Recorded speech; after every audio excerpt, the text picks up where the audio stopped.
kita baca nih pertanyaan yang masuk ke media sosial kita. Pertama dari @yulianti_Sri53. Bismillah, Assalamualaikum Ustadz, mau tanya.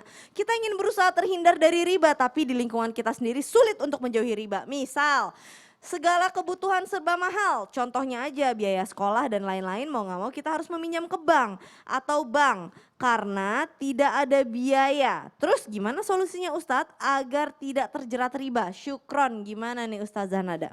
Baik, bismillahirrahmanirrahim, Masya Allah ya. Memang nggak bisa kita hindari juga nih yang namanya kebutuhan pasti banyak banget. Tapi intinya adalah 3. Yang satu yang harus kita yakini bahwa sesuatu kalau kita pinjam kepada orang lain dengan cara yang riba, ini udah pasti bukan solusi. Jadi ketika kita lagi kepepet, kemudian minjem dana dengan cara yang riba, ini bukan solusi ya. Karena ini nanti akan menimbulkan hutang-hutang dan sebagainya. Kalau memang kita butuh sekali, tentunya carilah pinjaman. Pinjam boleh, karena seperti yang tadi disampaikan bahwa kita membutuhkan sesuatu, boleh cari pinjaman. Dan bahkan orang-orang yang memiliki harta lebih, akan besar sekali pahalanya ketika mengeluarkan kesulitan dari umatnya Nabi Muhammad SAW. Jadi sebaiknya yang pertama, kalau memang kita mau pinjam dengan cara yang halal, yang tidak ada kelebihannya dan tentunya jelas minjem dengan tanpa ada urusan riba. Yang kedua, ya udah hiduplah dengan sesuai kebutuhan. Artinya ya jangan berlebih-lebihan, jangan gaya-gayaan ya, pokoknya yang ngikutin kemampuan kita aja. Insya Allah ini aman. Kemudian yang ketiga tentunya perbanyak istighfar. Masya Allah, kembalinya lagi kepada Allah. Banyak doa lagi, Masya Allah. Istighfar, man lazimal istighfar, ja'alallahu lahu min kulli dhiqin makhraja, wa min kulli hammin faraja, wa razaqahu min haitsu la yahtasib.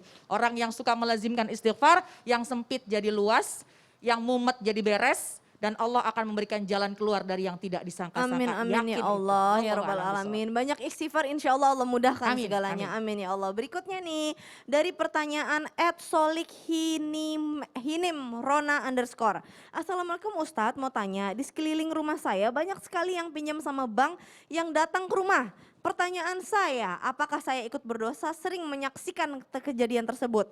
Saya sering melihat tanpa sengaja dari dalam rumah. Terus apa yang harus saya lakukan? Saya mau menolong, tapi saya juga nggak punya. Mohon penjelasannya.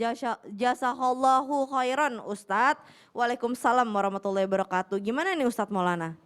Baik, bismillahirrahmanirrahim. Makasih banyak. Ini luar biasa loh, sudah ada niat membantu, mau melihat orang untuk baik, ini bagusnya.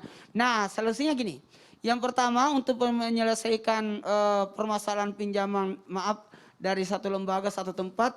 Yang pertama menyelesaikan sangkutan dulu, sangkutan-sangkutan yang bahaya.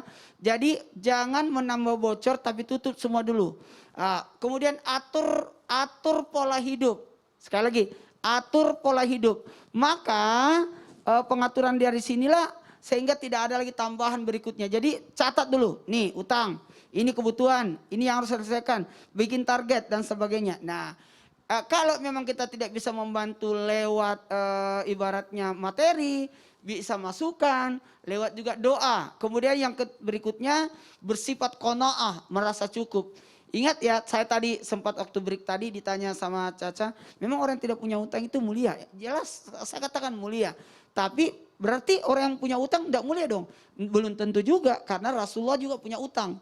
Tapi utangnya itu bukan untuk pribadi beliau, tapi untuk membantu orang. Ya, jadi ahlu supa yang dibantu dan sebagainya. Dan kadang-kala orang berutang karena bikin perusahaan, butuh modal. Berarti ini adalah bentuk bagaimana untuk membuka lapangan pekerjaan. Jadi bukan juga ini, bisa jadi adalah mulia. Karena butuh modal kan. Dan modal itu nanti ada hasil, nah, nanti insya Allah akan bagi hasil. Ini sebenarnya yang harus ditelaah, bagi hasil ini yang paling enak. Karena kenapa?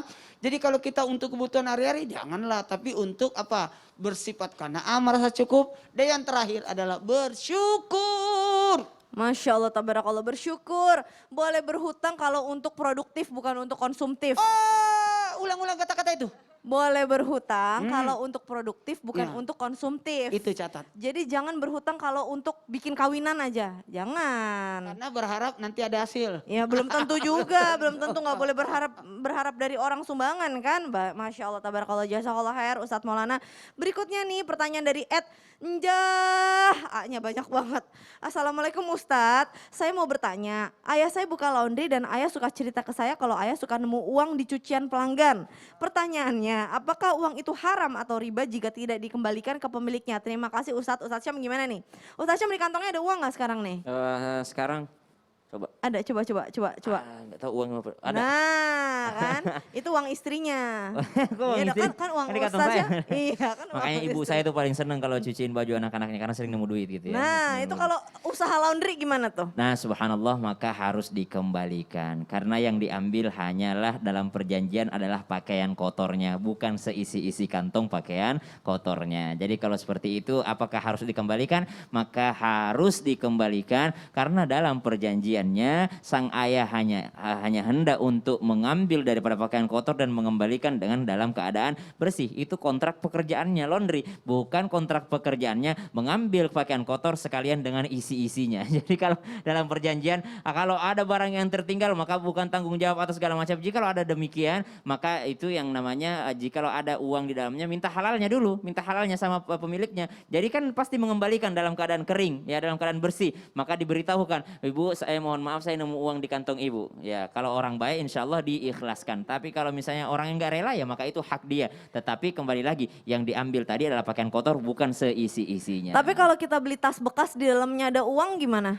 Kan belinya di mana? Nggak tahu, ya di toko, tapi kan itu bukan punya toko itu gimana? Ya, itu ada ininya, ada zakatnya, zakat barang temuan. Oh jadi Ya. disedekahin? Iya betul. Masukin ke masjid Boleh aja? kita nikmati tapi ada zakatnya, keluar juga. Oh Keluar juga. begitu, baiklah kalau begitu. Kalau nggak tahu sumbernya ya, kalau tahu. nggak itu istilahnya masuk ke istilah barang temuan. Barang Kalau tahu temuan. sumbernya kembalikan. Kalau tahu sumbernya kembalikan. Baik kalau begitu. Ustadz Syam boleh dipimpin doa. Insya Allah kita semua jamaah Islam itu Indah juga terbebas dari jeratan riba dan juga terbebas dari hutang. Amin. Tabe guru-guruku semuanya.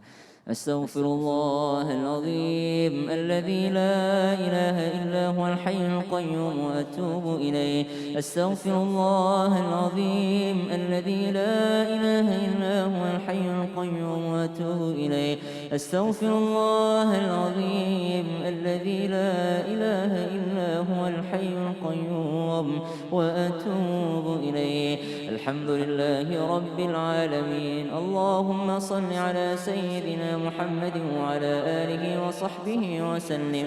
اللهم إنا نعوذ بك من الهم والحزن ونعوذ بك من العجز والكسل ونعوذ بك من الجبن والبخل ونعوذ بك من غلبة الدين وقهر الرجال.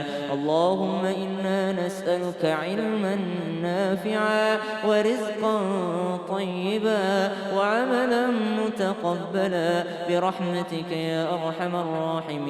اللهم إنا نعوذ بك من علم لا ينفع ومن قلب لا يخشع ومن نفس لا تشبع ومن دعوة لا يستجاب لها. ربنا أرنا الحق حقا وارزقنا اتباعه وأرنا الباطل باطلا وارزقنا اجتنابه. لا إله إلا أنت سبحانك إنا كنا من الظالمين. وصلى الله على سيدنا محمد والحمد لله رب العالمين.